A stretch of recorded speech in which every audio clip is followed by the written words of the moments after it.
Hello जय हिंद नमस्कार दोस्तों, आप सभी का स्वागत है आपके अपने YouTube channel online GK free classes में। आज के इस क्लास में हम एसएससी जीडी एग्जाम 2025 के लिए बहुत ही इंपॉर्टेंट क्वेश्चन लेकर आए हैं और ये सभी क्वेश्चन आपके एसएससी जीडी एग्जाम 2025 के लिए इंपॉर्टेंट रहेंगे। और ये एसएससी जीडी एग्जाम 2025 के लिए सेकंड प्रैक्टिस सेट होने वाला है और इस सेकंड प्रैक्टिस सेट से पहले हम फर्स्ट प्रैक्टिस सेट करवा चुके हैं। यदि अभी तक आपने उस फर्स्ट प्रैक्टिस सेट को नहीं देखा है तो उस फर्स्ट प्रैक्टिस सेट को आप प्लेलिस्ट के अंदर जाकर देख सकते हो। और इस सेकंड प्रैक्टिस सेट को भी आपको कंप्लीट देखना है क्योंकि सेकंड प्रैक्टिस सेट के अंदर भी बहुत ही जबरदस्त क्वेश्चन होने वाले हैं। तो चलिए शुरू करते हैं आज के सेकंड प्रैक्टिस सेट को बिना देरी के। पहला प्रश्न है आप सभी के सामने, नीचे दिए गए प्रश्न में प्रश्न चिन्ह के स्थान पर आने वाली संबंधित संख्या को ज्ञात करें। यानी कि पहला प्रश्न आप सभी के सामने नंबर एनालॉजी से संबंधित प्रश्न दिया गया है और आपसे पूछा गया है कि 58 का संबंध है 112 के साथ में, तो 72 का संबंध किस संख्या के साथ में होगा। तो इस प्रश्न को हम एग्जाम में कैसे सोल्व करेंगे, तो वो देखिए सबसे पहले हमें यहाँ पर देखना है कि 58 से यहाँ पर 112 कैसे आया है। यानी कि जिस प्रकार से 58 से 112 आया है सेम उसी प्रकार से हम यहां पर बताएंगे कि 72 से यहां पर क्या आएगा। तो यहां पर इस प्रश्न को हम कैसे सोल्व करेंगे, तो वो देखिए सबसे पहले हमें क्या करना है, यहां पर हमें पता लगाना है कि 58 से यहां पर 112 कैसे आया है। तो यहां पर क्या लॉजिक लगाया गया है, यहां पर लॉजिक लगाया गया है क्या, सबसे पहले यहां पर इस 58 का क्या किया गया है, दो गुना किया गया है। तो 58 का दो गुना कितना होता है, तो 58 का दो गुना होता है 116 और इस 116 में से -4 करके यहां पर लिखा गया है 112 और 112 ध्यान से देखिए यहां पर आप सभी के सामने दिया गया है। अब यही सेम लॉजिक हम लगाएंगे 72 के अंदर और इस प्रश्न चिन्ह की वैल्यू निकालेंगे। तो क्या करेंगे, इस 58 की तरह इस 72 का भी हम क्या करेंगे, सबसे पहले दो गुना करेंगे। तो 72 का दो गुना कितना होता है, तो 72 का दो गुना होता है 144 और इस 16 में से -4 किया गया है तो यहां पर हम क्या कर देंगे, 144 में से -4 कर देंगे। तो 144 में से -4 करेंगे तो यहां पर बच जाएगा हमारे सामने 140 है। यानी कि इस प्रश्न चिन्ह के स्थान पर संख्या भरी जाएगी 140 है। अब हमें देखना है कि 140 किसी ऑप्शन में है, तो हाँ सर 140 हमें दिया गया है ऑप्शन सी के अंदर है। तो पहले प्रश्न के अंदर ऑप्शन सी हो जाएगा सभी का करेक्ट आंसर। तो उम्मीद करता हूं कि पहला प्रश्न आपको अच्छे से क्लियर हो गया होगा। ठीक है, तो चलिए फिर अगला प्रश्न देखते हैं।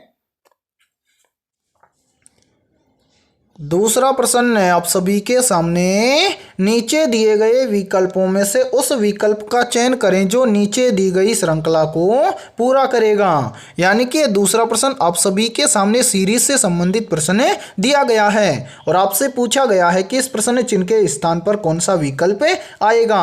तो मेरे भाई ऐसे प्रश्न को आप एग्जाम में कैसे सोल्व करेंगे, तो वो देखिए जब भी आपको एग्जाम में सीरीज से संबंधित प्रश्न दिया जाए तो आपको क्या करना है, सबसे पहले सीरीज को ध्यान से देखना है और ये पता लगाना है कि सीरीज में आपको दिया क्या क्या गया है। यहां पर देखिए सीरीज में हमें दिया गया है 3, 3 के बाद में 17, 17 के बाद में 73, 73 के बाद में 297 और 297 के बाद में हमसे पूछा गया है कि इस प्रश्न चिन्ह के स्थान पर क्या आएगा। तो सोल्व करेंगे कैसे, तो वो देखिए सबसे पहले इन सभी को यहां से हटा देते हैं ताकि आपको समझने में कोई भी दिक्कत ना आए। तो अब यहां पर देखिए सबसे पहले यहां पर देखिए कि 3 से यहां पर 17 कैसे बनेगा। तो यहां पर देखिए 3 से 17 कैसे बनेगा, तो यहां पर देखिए यदि हम इस 3 का क्या कर दें, 4 से गुणा कर दें और इसके अंदर +5 कर दें तो यहां पर बन जाएगा 17। कैसे, तो यहां पर देखिए 3 चौक हो जाएगा 12, 12 और 5 कितना हो जाएगा 17। ठीक है, अब इसी प्रकार से यहां पर देखिए यहां पर 17 से हो रहा है 73, तो 17 से 73 कैसे बनेगा, तो यहां पर देखिए 17 से 73 बन जाएगा कैसे, यदि हम क्या करें इस 17 का भी 4 से गुणा कर दें और इसके अंदर +5 कर दें तो यहां पर बन जाएगा 73 बनेगा। तो यहां पर देखिए 17 चौक हो जाएगा 68 और 68 के अंदर +5 कर देंगे तो बन जाएगा 73। ठीक है, अब इसी प्रकार से यहां पर आगे देखिए 73 से यहां पर कितना बन रहा है 297, तो 73 से 297 कैसे बनेगा, तो यहां पर देखिए 73 से 297 बन जाएगा कैसे, यदि हम इस 73 का भी क्या कर दें, यहां पर 73 का गुणा कर दें 4 के साथ में और इसके अंदर +5 कर दें तो यहां पर बन जाएगा 297। कैसे बनेगा, तो देखिए यहां पर देखिए 73 चौका हो जाएगा 295 और 295 के अंदर +5 कर देंगे तो यहां पर हो जाएगा 297। अब हमसे पूछा गया है कि 297 से इस प्रश्न चिन्ह के स्थान पर कौन सी संख्या आएगी। तो क्या करेंगे, सबसे पहले तो यहाँ पर लॉजिक को समझिए कि इस प्रश्न के अंदर क्या लॉजिक अप्लाई किया गया है। तो यहाँ पर देखिए 3 से 17 लाने के लिए क्या किया गया है, तो पहले 3 का गुणा किया गया है 4 के साथ में, और जो संख्या आई है उसके अंदर +5 करके लिखा गया है 17। फिर देखिए 17 का यानी कि 17 से यहाँ पर कितना बना है 73। तो 17 से 73 कैसे बना है, तो यहाँ पर भी क्या किया गया है, पहले 17 का गुणा किया गया है 4 के साथ में, और जो संख्या आई है उसके अंदर +5 करके यहाँ पर लिखा गया है 73। ठीक है, अब इसी प्रकार से आगे देखिए 73 से यहाँ पर कितना बना है 297। तो 73 से 297 कैसे बना है, तो यहाँ पर भी क्या किया गया है, पहले 73 का गुणा किया गया है 4 के साथ में, और जो संख्या आई है उसके अंदर +5 करके यहाँ पर लिखा गया है 297। यानी कि यहाँ पर एक संख्या से अगली संख्या लाने के लिए क्या किया गया है, पहले तो उस संख्या का गुणा किया गया है 4 के साथ में, और जो संख्या आई है उस संख्या के अंदर +5 करके अगली संख्या लिखी गई है। तब हम आसानी से बता सकते हैं कि 297 से इस प्रश्न चिन्ह के स्थान पर कौन सी संख्या आएगी। तो हाँ सर बिल्कुल बता सकते हैं। तो क्या करेंगे, सबसे पहले तो यहाँ पर हमें दिया गया है 297। तो इस 297 का हम क्या करेंगे, पहले तो 4 से गुणा करेंगे, और जो संख्या आएगी उसके अंदर यहाँ पर +5 करके इस प्रश्न चिन्ह के स्थान पर आने वाली संख्या को ज्ञात करेंगे। ठीक है, तो यहाँ पर देखिए 297 का गुणा 4 के साथ में करेंगे तो यहाँ पर आ जाएगा कितना 1188। ठीक है, और 1188 के अंदर यदि हम +5 कर देंगे तो 1188 और +5 कितना हो जाएगा, तो ये हो जाएगा 1193। यानी कि इस प्रश्न चिन्ह के स्थान पर संख्या भरी जाएगी 1193। अब हमें देखना है कि 1193 किसी ऑप्शन में है। तो हाँ सर 1193 हमें दिया गया है ऑप्शन बी के अंदर। तो दूसरे प्रश्न के अंदर ऑप्शन बी हो जाएगा सभी का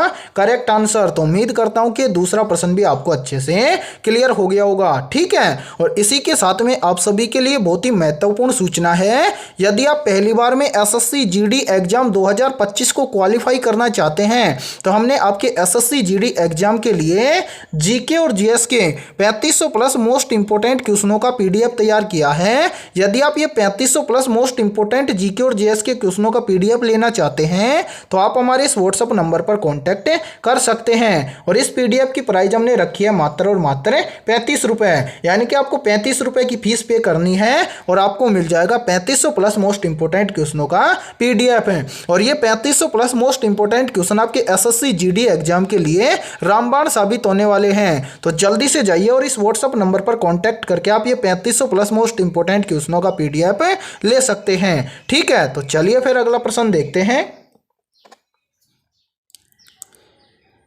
तीसरा प्रश्न है आप सभी के सामने, उस संख्या का चयन कीजिए जो निम्नलिखित श्रृंखला में प्रश्न चिन्ह के स्थान पर आएगी। यानी कि तीसरा प्रश्न भी आप सभी के सामने सीरीज से संबंधित प्रश्न दिया गया है और आपसे पूछा गया है कि इस प्रश्न चिन्ह के स्थान पर कौन सी संख्या आएगी। तो इस प्रश्न को हम कैसे सोल्व करेंगे, तो वो देखिए सबसे पहले तो यहाँ पर हम देखेंगे कि सीरीज में हमें क्या क्या दिया गया है। तो यहाँ पर देखिए सीरीज में हमें दिया गया है 2, 2 के बाद में 7, 7 के बाद में 14, 14 के बाद में 23, 23 के बाद में 34 और 34 के बाद में हमसे पूछा गया है कि इस प्रश्न चिन्ह के स्थान पर क्या आएगा। तो यहाँ पर इस प्रश्न को कैसे सोल्व करेंगे, तो वो देखिए मेरे भाई यहाँ पर देखिए इस सीरीज में हमें क्या करना है। सबसे पहले हमें यहाँ पर देखना है कि यहाँ पर 2 से 7 कैसे बनेगा। यहाँ पर देखिए 2 से 7 बन जाएगा कैसे, यदि हम 2 के अंदर +5 कर दें तो यहाँ पर बन जाएगा 7। फिर देखिए 7 से बन रहा है कितना 14, तो 7 से 14 कैसे बनेगा। तो यहाँ पर देखिए 7 से 14 बन जाएगा कैसे, यदि हम 7 के अंदर +7 कर दें तो यहाँ पर बन जाएगा 14। फिर देखिए 14 से यहाँ पर कितना हो रहा है 23 है, तो 14 से 23 कैसे बनेगा।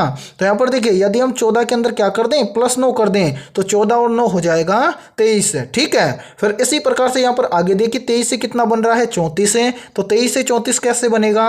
तो यहाँ पर देखिए यदि हम 23 के अंदर भी +11 कर दें तो 23 और 11 हो जाएगा 34। ठीक है, अब इसी प्रकार हमसे पूछा गया है कि इस 34 से इस प्रश्न चिन्ह के स्थान पर क्या आएगा। तो यहाँ पर इस प्रश्न चिन्ह की वैल्यू हम कैसे निकालेंगे, तो वो देखिए सबसे पहले यहाँ पर नीचे जो संख्या है इस संख्या को ध्यान से देखिए कि यहाँ पर क्या हुआ है। तो यहाँ पर देखिए क्या हुआ है +5 +7 +9 +11। तो यहाँ पर क्या हो रहा है सभी में प्लस हो रहा है, तो आगे भी क्या होगा प्लस होगा, लेकिन कितना प्लस होगा तो वो देखिए सबसे पहले यहाँ पर देखिए 5 से कितना हुआ 7 है, यानी कि 5 से 7 कैसे होगा। तो यहाँ पर देखिए यदि 5 के अंदर +2 कर दें तो यहाँ पर हो जाएगा 7। फिर देखिए 7 से कितना हो रहा है 9, तो 7 से 9 कैसे होगा। तो यहाँ पर देखिए यदि हम 7 के अंदर +2 कर दें तो यहाँ पर हो जाएगा 9। फिर देखिए 9 से कितना हो रहा है 11, तो 9 से 11 कैसे होगा, तो यहाँ पर देखिए यदि 9 के अंदर भी +2 कर दें तो यहाँ पर हो जाएगा 11। अब 11 के बाद में यहाँ पर कितना प्लस होगा, तो यहाँ पर देखिए सभी के अंदर यहाँ पर नीचे +2 हुआ है तो 11 के अंदर भी क्या कर देंगे +2 कर देंगे, तो 11 और 2 कितना हो जाएगा 13 हो जाएगा। अब 34 के अंदर यदि हम 13 को जोड़ देते हैं तो इस प्रश्न चिन्ह की वैल्यू निकल जाएगी। तो यहाँ पर देखिए 34 और 13 कितना हो जाएगा, तो 34 और 13 मिलकर हो जाएगा 47, यानी कि इस प्रश्न चिन्ह के स्थान पर भरा जाएगा संख्या 47। अब हमें देखना है कि 47 किसी ऑप्शन में है, तो हाँ सर 47 हमें दिया गया है ऑप्शन डी के अंदर है, तो तीसरे प्रश्न के अंदर ऑप्शन डी हो जाएगा सभी का करेक्ट आंसर। तो उम्मीद करता हूं कि तीसरा प्रश्न भी आपको अच्छे से क्लियर हो गया होगा। ठीक है, तो चलिए फिर अगला प्रश्न देखते हैं। चौथा प्रश्न है आप सभी के सामने, नीचे दिए गए प्रश्न में प्रश्न चिन्ह के स्थान पर आने वाली संबंधित लुप्त संख्या को ज्ञात कीजिए।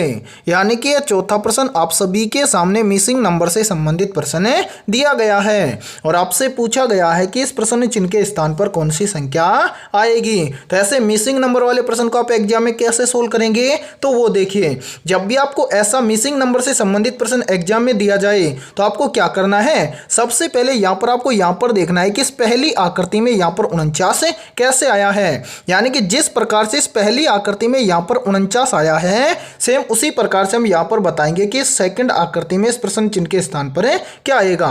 तो मेरे भाई ऐसे प्रश्न को हम एग्जाम में सोल्व कैसे करेंगे, तो वो देखिए सबसे पहले इन सभी को यहां से हटा देते हैं ताकि आपको समझने में कोई भी दिक्कत ना आए। ठीक है, अब यहां पर देखिए यहां पर हम देखेंगे कि पहली आकृति में यहां पर 49 कैसे आया है। तो यहां पर क्या किया गया है, पहले यहां पर 49 लाने के लिए यहां पर 72 और 18 को आपस में जोड़ा गया है। तो 72 और 18 को हम आपस में जोड़ेंगे तो 72 और 18 कितना हो जाएगा, तो 72 और 18 को आपस में जोड़ेंगे तो 72 और 18 हो जाएगा 90। ठीक है, फिर इसी प्रकार से क्या किया गया है, जो ये नीचे दो संख्या दी गई है 24 और 17 इन दोनों को आपस में जोड़ा गया है। तो 24 और 17 को आपस में जोड़ेंगे तो 24 और 17 हो जाएगा 41। फिर क्या किया गया है, इस बड़ी संख्या में से छोटी संख्या को घटाया गया है। तो 90 में से 41 चला जाएगा तो यहाँ पर बच जाएगा 49। और ध्यान से देखिए 49 यहाँ पर आप सभी के सामने दिया गया है। अब आप आसानी से बता सकते हैं कि इस प्रश्न चिन्ह के स्थान पर कौन सी संख्या आएगी। तो हाँ सर हम बिल्कुल बता सकते हैं कि इस प्रश्न चिन्ह के स्थान पर कौन सी संख्या आएगी। तो क्या करेंगे, सबसे पहले तो यहाँ पर ये ऊपर की दो संख्या है 42 और 36 इन दोनों को आपस में जोड़ेंगे।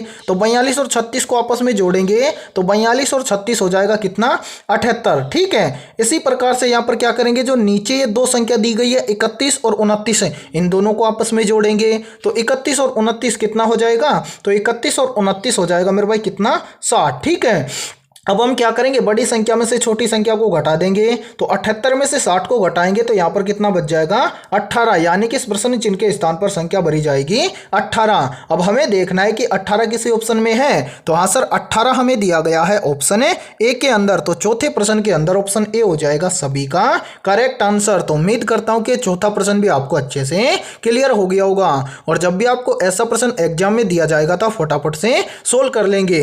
यानी कि इस प्रश्न के अंदर क्या लॉजिक लगाया गया है, तो इस प्रश्न के अंदर ऊपर की दोनों संख्याओं को जोड़ा गया है और नीचे की दोनों संख्याओं को जोड़ा गया है और उन दोनों संख्याओं का अंतर निकाल के बीच वाली संख्या लिखी गई है। ठीक है, तो चलिए फिर अगला प्रश्न देखते हैं। पांचवा प्रश्न है आप सभी के सामने, उस वैनारेख का चयन करें जो निम्नलिखित वर्गों के बीच संबंध को सही ढंग से निरूपित करता है। यानी कि पांचवा प्रश्न आप सभी के सामने वेन डायग्राम से संबंधित प्रश्न दिया गया है। तो ऐसे प्रश्न को आप एग्जाम में कैसे सोल्व करेंगे, तो वो देखिए सबसे पहले तो आपको जिन शब्दों से वेन डायग्राम बनाना है उन शब्दों को ध्यान से देखना है। जैसे यहाँ पर देखिए हमें वेन डायग्राम बनाना है किन शब्दों से, तो पहला शब्द है इंजीनियर, उसके बाद में क्या है भारतीय और फिर क्या है महिला। तो वेन डायग्राम कैसे बनाएंगे, तो वो देखिए इन तीनों शब्दों में से आपको क्या करना है, एक कोई सा भी शब्द ले लेना है और उस शब्द से क्या करना है आरेख बनाना है। जैसे यहाँ पर हम ले लेते हैं इंजीनियर, तो यहाँ पर देखिए पहला आरेख हम बना देते हैं किसके लिए, इंजीनियर के लिए। अब उसके बाद में देखिए दूसरा शब्द हम लेंगे भारतीय, तो अब यहाँ पर देखिए, क्या इंजीनियर और भारतीय के बीच में कोई रिलेशन है? तो हाँ सर, भारतीय और इंजीनियर के बीच में रिलेशन है, यानी कि भारत के लोग भी क्या हो सकते हैं, इंजीनियर हो सकते हैं। लेकिन यहाँ पर क्या है, कंडीशन है, सभी भारतीय लोग इंजीनियर तो हो नहीं सकते, तो कुछ लोग क्या हो सकते हैं, यानी कि कुछ भारतीय लोग क्या हो सकते हैं, इंजीनियर हो सकते हैं। तो यहाँ पर हम कुछ हिस्सा ले लेंगे इंजीनियर का, किसके लिए, भारतीय के लिए, ठीक है। अब यहाँ पर देखिए तीसरा शब्द क्या है, महिला है। तो देखिए क्या महिला का भारतीय और इंजीनियर के साथ में कोई रिलेशन है? तो हाँ सर, इन दोनों के साथ में महिला का रिलेशन है। क्या रिलेशन है? तो देखिए महिला भी क्या हो सकती है, इंजीनियर हो सकती हैं, लेकिन सभी महिला तो इंजीनियर हो नहीं सकती, यानी कि भारत की कुछ महिला क्या हो सकती है, इंजीनियर हो सकती हैं। तो यहाँ पर देखिए इंजीनियर का और भारतीय का, इनमें से हम कुछ हिस्सा लेंगे, किसके लिए, महिला के लिए। तो यहाँ पर देखिए तीसरा आरेख हम बना देंगे इस प्रकार से, महिला के लिए। तो आपका सही वेन आरेख बन जाएगा 100% ऐसा। अब आपको देखना है कि ऐसा वेन डायग्राम आपको किसी ऑप्शन में दिया गया है। तो हाँ सर, ऐसा वेन डायग्राम हमें दिया गया है ऑप्शन डी के अंदर है। तो 5वें प्रश्न के अंदर ऑप्शन डी हो जाएगा सभी का करेक्ट आंसर। तो उम्मीद करता हूं कि 5वां प्रश्न भी आपको अच्छे से क्लियर हो गया होगा, ठीक है। तो चलिए फिर अगला प्रश्न देखते हैं।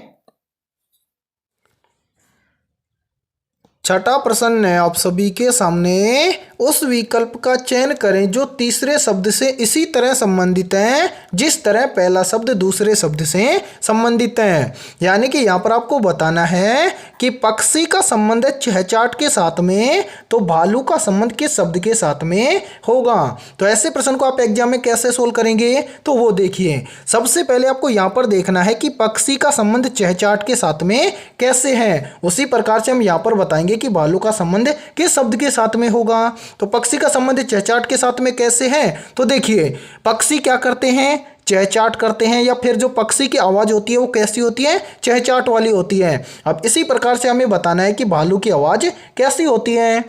तो मेरे भाई यहाँ पर याद रखना, भालू की आवाज़ कैसी होती है, तो भालू की आवाज़ होती है घुरघुराहट वाली, यानी कि इस प्रश्न चिन्ह के स्थान पर शब्द भरा जाएगा घुरघुराहट, ठीक है। अब आपको देखना है कि घुरघुराहट किस ऑप्शन के अंदर दिया गया है। तो यहाँ पर देखिए घुरघुराहट शब्द आपको दिया गया है ऑप्शन डी के अंदर, तो ऑप्शन डी हो जाएगा छठे प्रश्न के अंदर करेक्ट आंसर। तो उम्मीद करता हूँ कि छठा प्रश्न भी आपको अच्छे से क्लियर हो गया होगा, और जब भी आपको ऐसा प्रश्न एग्जाम में दिया जाएगा तो फटाफट से सोल्व कर लेंगे, ठीक है। तो चलिए फिर अगला प्रश्न देखते हैं। 7वां प्रश्न है आप सभी के सामने, नीचे दिए गए विकल्पों में से उस विकल्प का चयन करें जो श्रृंखला में प्रश्न चिन्ह के स्थान पर भरा जाएगा। यानी कि 7वां प्रश्न आप सभी के सामने लेटर सीरीज से संबंधित प्रश्न दिया गया है और आपसे पूछा गया है कि इस प्रश्न चिन्ह के स्थान पर कौन सा लेटर आएगा।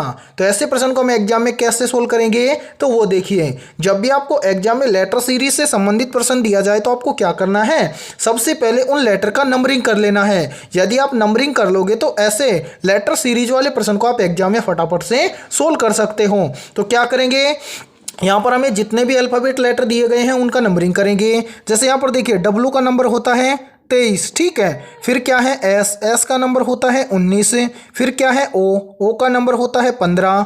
फिर क्या है के का नंबर होता है 11।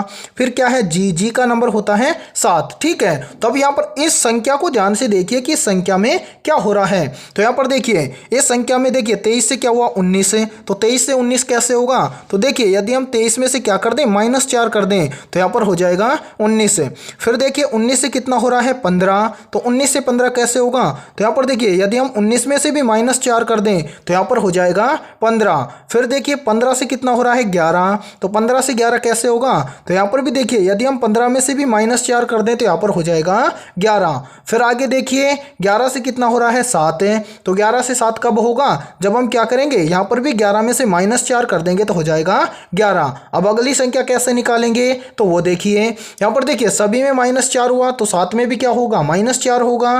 तो 7 में से -4 करेंगे तो यहां पर आ जाएगा कितना 3, और 3 नंबर पर कौन सा लेटर आता है, तो 3 नंबर पर अल्फाबेट लेटर आता है सी, यानी कि इस प्रश्न चिन्ह के स्थान पर अल्फाबेट लेटर भरा जाएगा सी। अब सी हमें देखना है कि सी हमें किस ऑप्शन के अंदर दिया गया है, तो ध्यान से देखिए सी हमें दिया गया है ऑप्शन डी के अंदर। तो 7वें प्रश्न के अंदर ऑप्शन डी हो जाएगा सभी का करेक्ट आंसर। तो उम्मीद करता हूं कि 7वां प्रश्न भी आपको अच्छे से क्लियर हो गया होगा, और जब भी आपको ऐसा प्रश्न एग्जाम में दिया जाए तो इसी प्रकार प्रकार से आपको सोल्व करना है। ठीक है, तो चलिए फिर अगला प्रश्न देखते हैं। 8वां प्रश्न है आप सभी के सामने। नीचे दिए गए प्रश्न में प्रश्न चिन्ह के स्थान पर आने वाली लुप्त संख्या को ज्ञात करें। यानी कि 8वां प्रश्न आप सभी के सामने मिसिंग नंबर से संबंधित प्रश्न दिया गया है और आपसे पूछा गया है कि इस प्रश्न चिन्ह के स्थान पर कौन सी संख्या आएगी। तो ऐसे मिसिंग नंबर वाले प्रश्न को आप एग्जाम में कैसे सोल्व करेंगे, तो वो देखिए, जब भी आपको ऐसा प्रश्न एग्जाम में दिया जाए तो इस प्रश्न को हम सोल्व करते हैं कैसे, या तो हम ऐसे प्रश्न को सोल्व करते हैं कॉलम में, या फिर हम ऐसे प्रश्न को सोल्व करते हैं रो में। अब कुछ स्टूडेंट बोलेंगे कि सर हमें कैसे पता चलेगा कि हम ऐसे प्रश्न को रो में सोल्व करें या फिर कॉलम में। तो मेरे भाई, जिस तरफ आपको बड़ी संख्या दिखाई दे उसी तरफ ऐसे प्रश्न को सोल्व किया जाता है। तो यहां पर देखिए, बड़ी संख्या हमें दिख रही है किसके अंदर, रो के अंदर है, तो हम इस प्रश्न को सोल्व करेंगे रो के अंदर। ठीक है, तो हम क्या करेंगे, सबसे पहले यहां पर देखेंगे कि इस पहली रो के अंदर यहां पर 18 कैसे आया है।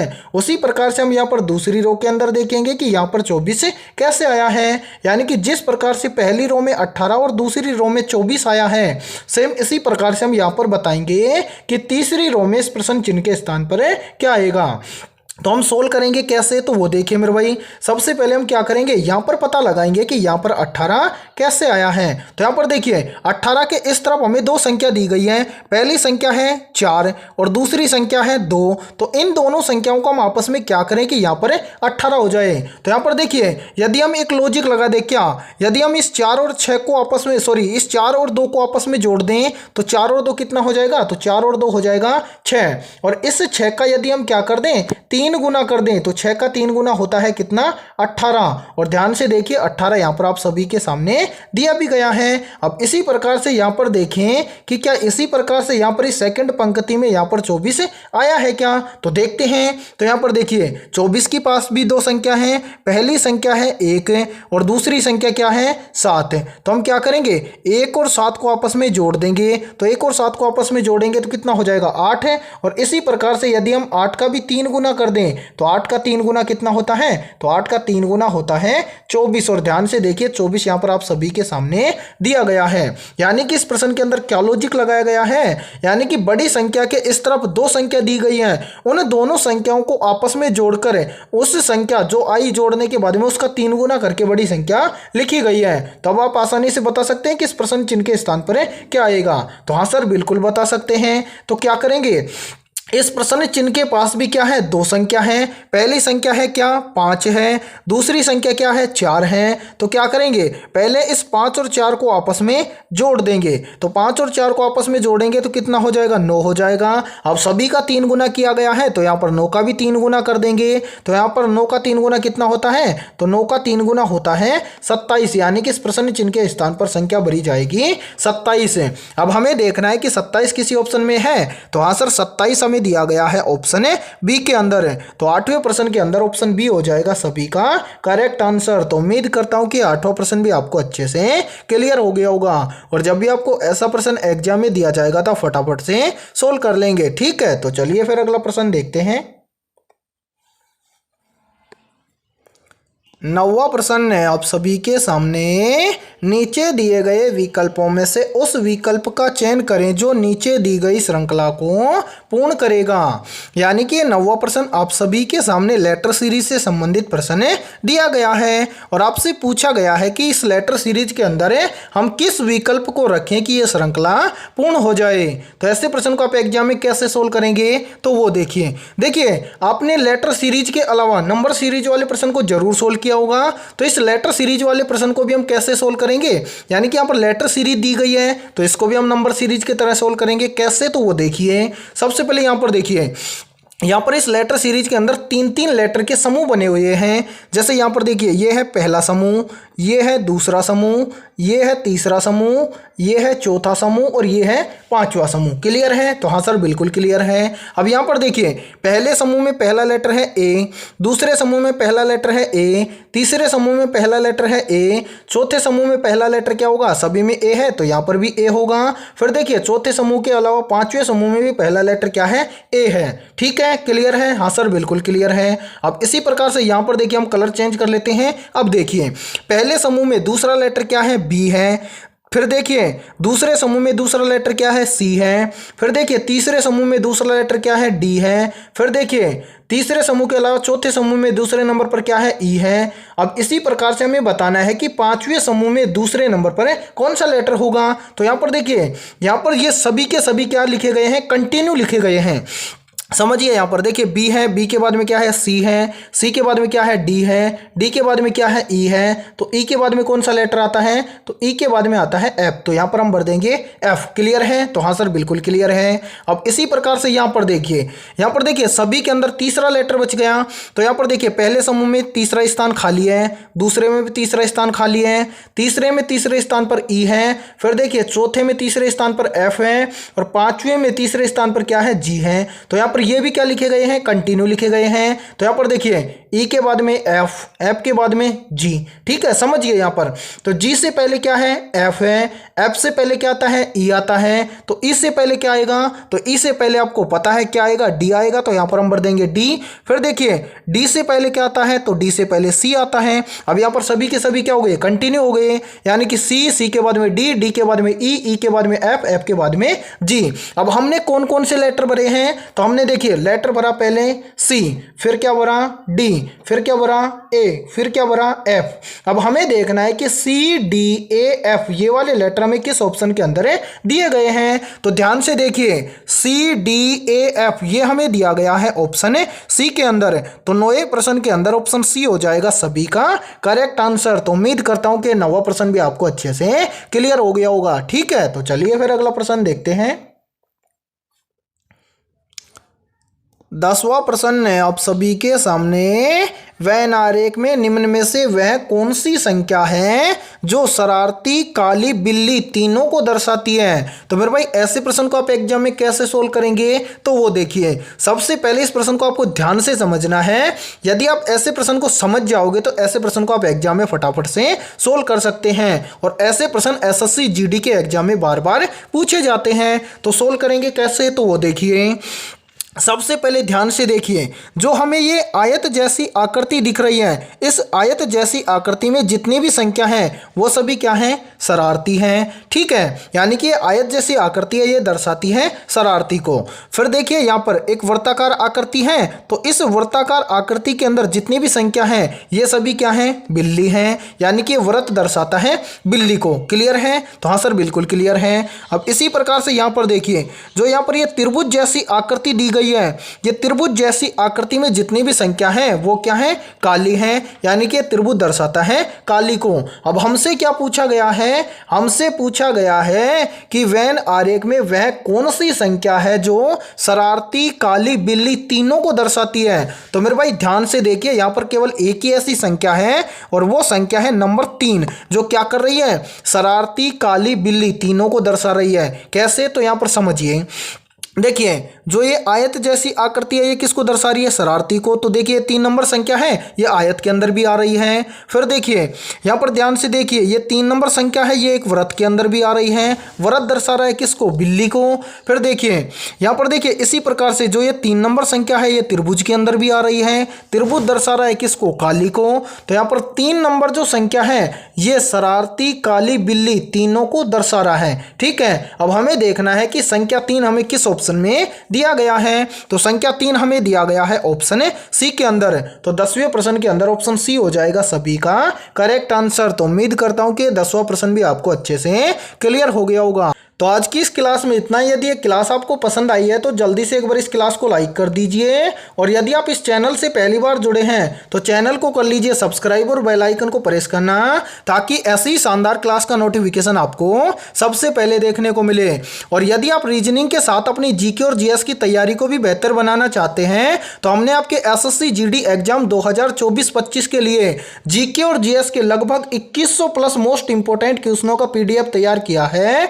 यदि आप ये पीडीएफ लेना चाहते हैं तो आप हमारे व्हाट्सएप नंबर पर कांटेक्ट कर सकते हैं। और इस पीडीएफ की प्राइस हमने रखी है मात्र और मात्र 35 रुपए, यानी कि आपको 35 रुपए की फीस पे करनी है और आपको 2100 प्लस मोस्ट इंपोर्टेंट जीके और जीएस के क्वेश्चनों का पीडीएफ आपको मिल जाएगा। और आपके एग्जाम के लिए ये 2100% रामबाण साबित होने वाले हैं। तो जल्दी से जाइए और इन 2100 प्रश्नों को खरीद लीजिए। ठीक है, तो फिर मिलते हैं ऐसे बेहतरीन क्वेश्चनों के साथ नेक्स्ट क्लास में।